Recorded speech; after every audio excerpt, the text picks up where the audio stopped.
Hello world, I'm Chris Perillo, and this is the Locker Note Daily Report, or TLDR for short. Your daily dose of tech news, gadget views, and answers that you can use. I realize I'm wearing the old school Batman hoodie given to me by staticstuff.com and was still using the newer Batman voice because it sounds cooler. Seriously, staticstuff.com. Come here, hun. Show him your Batman. You've got the new school Batman. Yeah. There. See?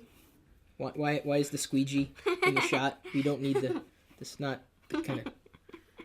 You don't need to know what we're doing with the squeegee. Just know that you can get geeky apparel and other things at staticstuff.com. Mm-hmm. Okay. You just throw me off. Be gone with you! No, not you. You stay right there.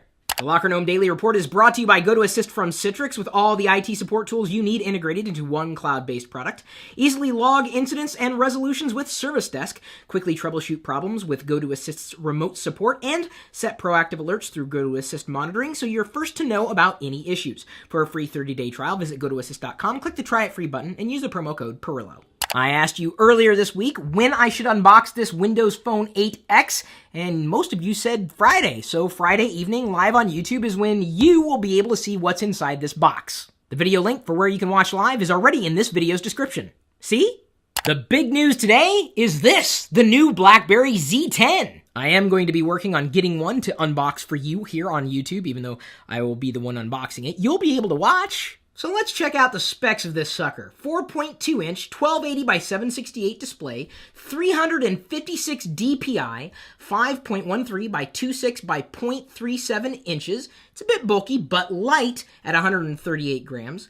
The casing is made of aluminum and plastic, a 1.5 gigahertz dual-core Snapdragon S4 Plus processor, and 2 gigs of RAM, that's the buffer, and a removable 1800 milliamp hour battery, a micro SD slot, micro SIM support, Bluetooth 4.0, NFC, Wi-Fi, ABGN. It also is LTE ready with a 720p front-facing camera and an 8 megapixel rear camera. $200 here in the US on a 2-year contract. Stay tuned for an unboxing. What's perhaps most interesting about this revision is that there are no physical buttons. Everything is navigated by your touch on screen. The Z10 is not to be confused with the Q10, which is going to be a BlackBerry device that has a physical keyboard on it. Do you guys still want a physical keyboard on your smartphone? I'm not making fun of you or anything. I'm just saying that, wow, that's a little antiquated. Maybe BlackBerry will be able to convert its existing user base, but the bigger question is, can it take any market share away from Android? Windows Phone's been out for a while and it's barely made a dent. Now, I'm assuming most of my community already has a smartphone in hand. Whatever choice you've decided to make is fine by me. My question is, are you going to switch to BlackBerry now that you've seen what this device could possibly do for you? My recommendation might be to wait until you've actually used it to know whether or not you really want to make that leap. This question was asked on lockergnome.net. What tablet is best for watching movies? I decided to answer it on lockergnome.com. And my answer for the best movie watching tablet out there is... it's a toss-up between the Nexus 10 and the iPad. The Nexus 10 definitely has a beautiful big screen. But you can't argue with Apple's ecosystem. Certainly a smaller tablet could suffice. You know, like an iPad mini or a Nexus 7. Still, for movie watching, I would definitely opt for a larger screen. There's at least one user out there who is in love with his Microsoft Surface, and he was asking, what are the best Microsoft Surface cases to consider? There are so many accessories out there that it's very difficult to make a recommendation unless you have a very specific need, because certain cases are going to work better in other scenarios. And that's the thing about tablet accessories. You gotta find one that fits you as much as it fits the device. Just because someone else likes it doesn't mean that you will. If you can, try to get a hold of one. Or, better yet, ask a friend who's actually using that device. Now, I don't know if you have friends who are using Microsoft Surfaces at this point, but, well, it's possible. Here's a common question that doesn't always have the same answer. Should you switch to iOS? Jordan V wrote, I am currently an avid Android user, have gone through several Android devices in the past year, and have had good experience with Android thus far. He's also an owner of a MacBook Pro. He's also somewhat invested in the Android ecosystem. He's purchased some apps, but not much, and for the most part, he says most of the apps he uses on a daily basis exist on both platforms.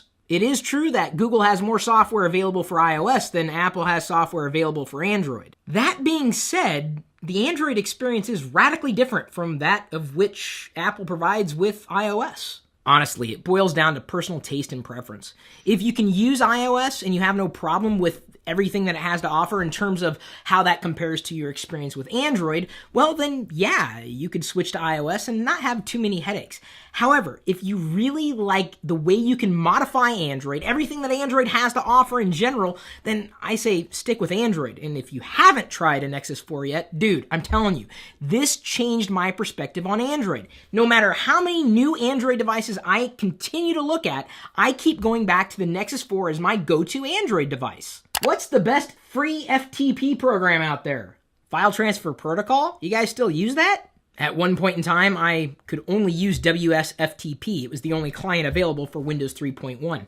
But as time went on, I actually fell in love with WinSCP, at least for Windows. WinSCP? Have you guys used that yet? It's really, really nice. Oh, I know, so many of you guys are going to say FileZilla, but despite FileZilla being open source and cross-platform, it's also fugly. Is Windows 8 the best solution for you? As far as I'm concerned, the only usable Windows 8 scenario is that which has a touchscreen involved. And you know what else I haven't tried yet? A maple bacon lollipop. Someone named Vince sent this to us.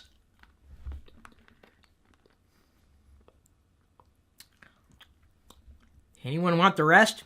His username on YouTube? Straight Tubbing. Here's your public service announcement for the day.